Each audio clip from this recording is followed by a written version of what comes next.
ዮሴፍና ኒቆዲሞስ ወደ ክርስቶስ ወደ ተሰቀለበት ቦታ ሄደው ከመስቀሉ አወረዱት ይላል። እንዴት አይነት ክብር ነው መመና! ከመስቀሉ አወረዱት። ኒቆዲሞስ ያመነው በሰላም ቀን አይደለም፣ በክርስቶስ ያመነው በሞተበት ቀን ነው።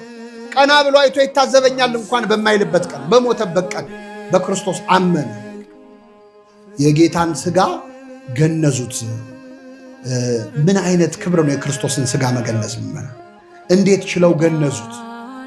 አይኑን እንዴት ከደኑት! እሱ አይን የሚያበራው አምላክ ነው አይደል? አይንን የሚያበራውን አምላክ አይኖቹን እንዴት ከደኑት! እጁ የሰለለችን ሰው እጁን የሚፈውሰውን ጌታ ዮሴፍና ኒቆዲሞስ እንዴት ችለው እጁን አሰሩት!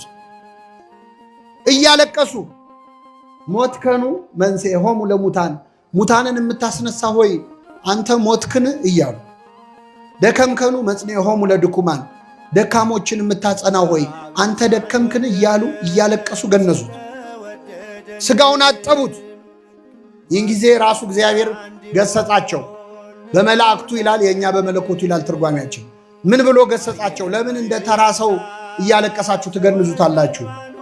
እያመሰገናችሁ ገንዙት ተብለው ጸሎት ተሰጣቸው። አሁን ዛሬ ኦሪየንታል ኦርቶዶክሱም ምስራቁም ምዕራቡም ሁሉም የሚጸልየው ጸሎት አለ። ቅዱስ እግዚአብሔር በሉ እስኪ።